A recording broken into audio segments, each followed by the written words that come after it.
নমস্কার বন্ধু, আমি Malay Mukhopadhyay, confederation of state government এমপ্লয়িজের সাধারণ সম্পাদক। আমার পাশে বসা আমাদের সংগঠনের সভাপতি মাননীয় শ্যামল কুমার মিত্র মহাশয়। ডিএ মামলা সম্প্রতি যে ঘটনাগুলি ঘটেছে তা আপনারা আমাদের সভাপতির যে বহু ভিডিওর মারফতে আপনারা অবশ্যই অবগত আছেন।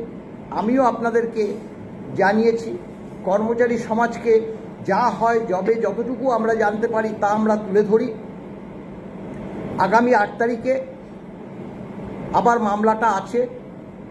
সেই দিন কি কারণে হয়নি সেটাও আপনারা জানেন, তবে মাননীয় বিচারপতি সঞ্জয় কারোল মহাশয় নিজ মুখেই বলেছেন যে আগামী 8 তারিখ সোমবার দুপুর 2টো থেকে তিনি মামলাটা শুনবেন।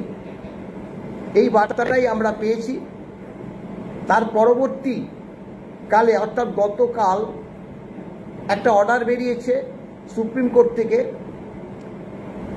সেখানে পরিষ্কার বলা আছে যে 8 তারিখ 2টো থেকে মামলাটা মাননীয় সঞ্জয় কারোল এবং মাননীয় প্রশান্ত কুমার মিশ্রের বেঞ্চ শুনবে।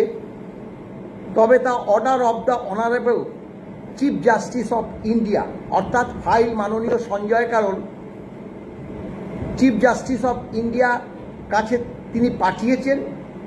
তিনি নির্দেশ দিলেই বোধ করি মামলাটা ওই দিন দুপুর 2টো থেকে শুনবে। এখন সেটা আমাদের নজর আছে, যদি দুপুর 2টো থেকে 8 তারিখ মামলাটা ওঠে তাহলে তো বাস্তব এটা যে মাননীয় চিফ জাস্টিস অফ ইন্ডিয়া মামলাটি শোনার জন্যই মাননীয় বিচারপতি সঞ্জয় কারোলকে নির্দেশ দিয়েছেন। আর যদি দেখা যায় যে মামলাটা ওই দিন না হলো, সেই ব্যাপারে এখন আর কিছুই আমরা বলছি না, সেটা পরবর্তী পর্যায়ে নিশ্চয়ই আমরা তা বলবো। এই বাস্তব সত্যটা আমরা লুকিয়ে রাখছি না, তাই আমরা আপনাদের কাছে তা পরিবেশন করলাম। আপনাদের কাছে এর আগেও আবেদন জানিয়েছি, বারংবারই আবেদন জানিয়েছি, এর মধ্যে কোনো কিন্তু নেই।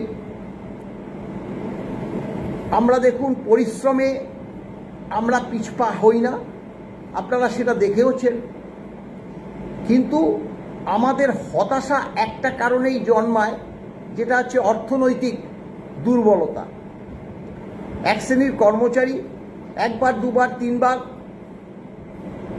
এমনকি 4-5 বার এবং রেগুলার দিচ্ছে, অস্বীকার করার উপায় নেই। কিন্তু বহু কর্মচারী